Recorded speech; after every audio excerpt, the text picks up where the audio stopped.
अधीन विभिन्न महाविद्यालय विश्वविद्यालय आसी सम्माननीय कार्यक्रम अधिकारी जातीय सेवा योजना सूत्रधर माने श्रद्धेय स्वेच्छासेवी छात्र बंधु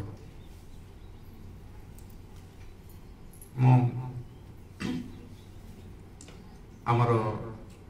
रथ स्वतंत्र शिविर 2025 को आपण मानक स्वागत करुच्ची अभिनंदन ज्ञापन करुच्ची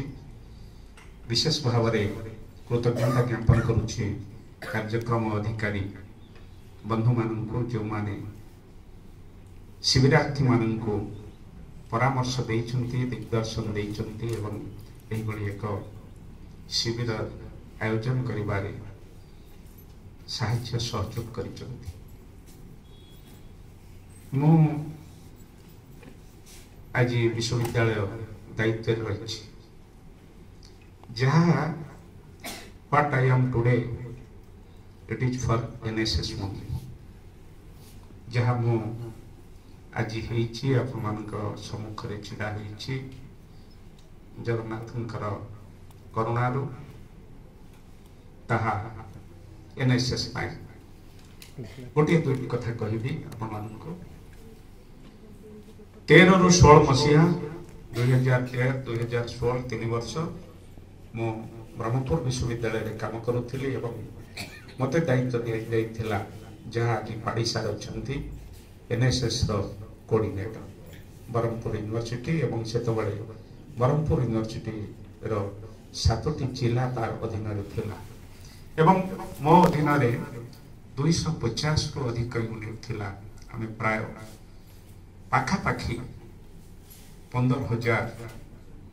छात्र थिले एनएसएस रे। आपण माने समस्ते एनएसएस को जानिलेनी सुनिलेनी बुझिलेनी अनुभव कलेनी जो छात्रटी भय करे काम करिबा पाई जो छात्रटी डरे मंच को आसीबा पाई जो छात्रटी निज उपरे आत्मविश्वास प्रतिष्ठा करे नहीं स्थापन करे नहीं माइक सम्मुख रे छिड़ा होबा पाई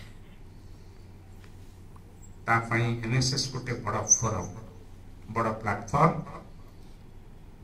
निजर व्यक्तित्व विकास पाई अध्ययन बड़ कथा नुहे नेतृत्व बड़ कथा एनएसएस नेतृत्व दिए मुझे कथा टिके पूर्व कहती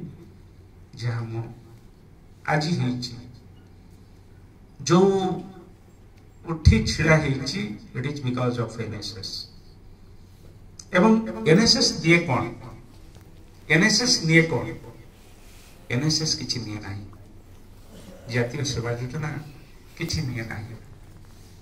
जातीय सेवा योजना आमको आपण माननको मंजासीन अतिथि माननको बहुत कथा दिए गोटे दुईट उदाहरण देवी आपण माननको गोटे छोट गप कहबी जड़े साधु एवं जड़े राजा राजा निकट में आसी अनेक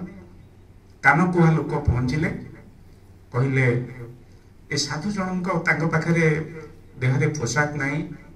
खाइबा को पैसा नहीं धन संपत्ति नहीं अथच तांकर अहंकार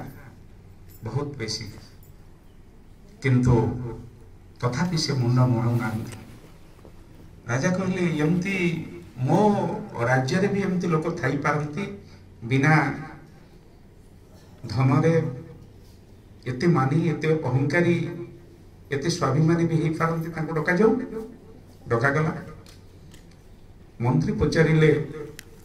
राजा पचारिले महाशय आपण पाखे कौन अच्छी जो आप अहंकार प्रकाश करुँच साधु कहले आपण मत परीक्षा करि पारंत काहेकि मो स्वाभिमानी काहेकि मो अहंकारी काहेकि मो निज चेतना रे बंचुची राजा तापरे पचार ठीक अच्छी आपण कहतु साधु कहले एते शीघ्र मु कहबी ना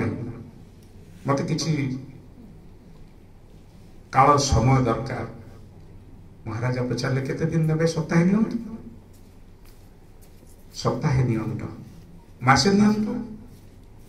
सेतिक यथेष्ट नुहे ताहले केते दिन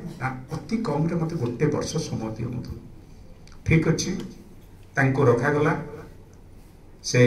राज्य रे तांकर खाइबा पीवा भल मंद समस्त दायित्व राजा नेले। वर्षे सरीबा को किछि समय बाकी अछि। राजा खबर देले डका जाऊ साधु जाऊ डका गला। एबे आपण कहंतु आपनकर अहंकार काहे एते शीघ्र मु कहबी नाही आपण आसंतु मो संगे राज्य बुलिबा टिके। राज्य बुलिले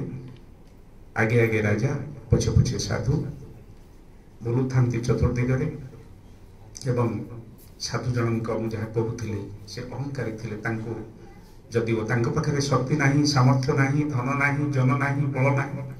नहीं समस्ते सम्मान करुता राजा को भी सम्मान करुता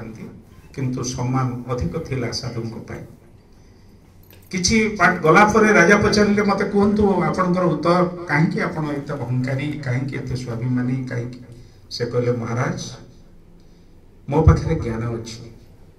मो पाखे बुद्धि अच्छी मो पाखे विवेक अच्छी मो पाखे करुणा अच्छी मो पाखे दया अच्छी।